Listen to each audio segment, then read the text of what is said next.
I quit.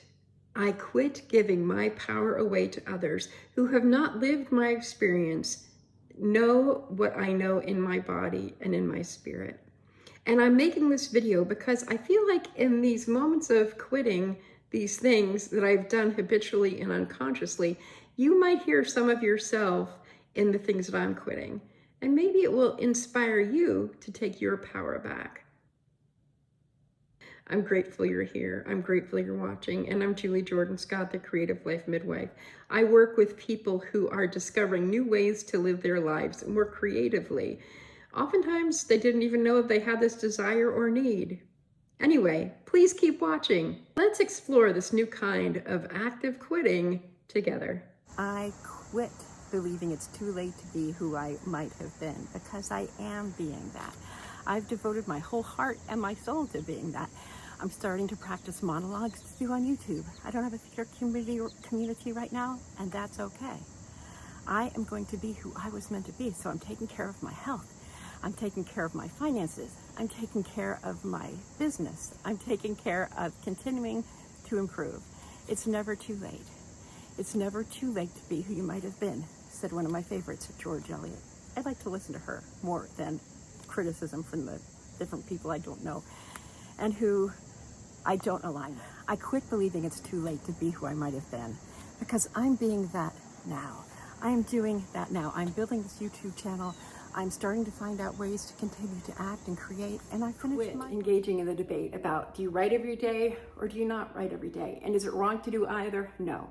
You might write every day because you love to write. You might work on your book every day. You may not. You may do morning pages. You may hate morning pages. As long as you're getting words on the page, you are writing. The important thing is to write. You might have a 1 hour a week time slot that you can write. Guess what? You're still a writer. I quit arguing with what are the best ways for me depending upon what's best for you. I quit that. I am being aligned with me. I've spent 63 years getting to know myself, and I quit trying to do what all the experts say that I should be doing, because I know me. I've done the work. I've studied myself. I know this.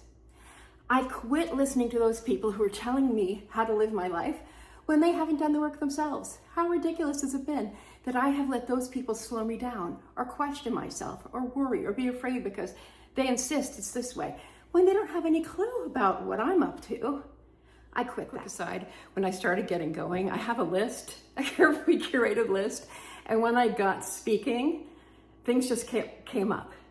And that is the magic of free flow writing or free flow speaking. I talked about it in my video that I published a couple days, well, now when I release this, it'll be a few days ago. But in real time, it was yesterday. See, to me, it doesn't matter if you're writing or you're talking. If you can talk, you can write. If you can write, you can talk. It's just a different method to get the stuff out.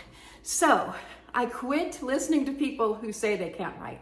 I know some of you on here who are watching, you say, but I can't write, I'm not a writer, I don't know how. If you can talk, you can write. I help students graduate from high school who said they couldn't write. We would talk to each other and I would say, write that down, and they write it down. And then we'd go to the next step and I'd say, write that down, and they wrote it down.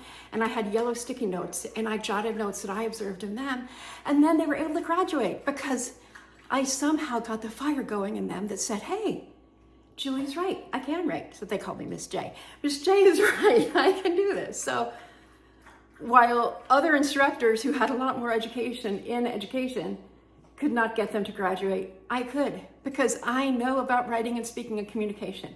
So throw out the people who think they can't write, because my loves, you can write. Cooper thinks so too. Blooper alert, I didn't mean to say throw out the people talking about the people who didn't think they could write. That wasn't what I meant to throw out. I meant to throw out that belief. Good thing I kept this blooper that I made the other day as I was making this video the first time. That's a win-win. Waiting for the dogs to stop barking.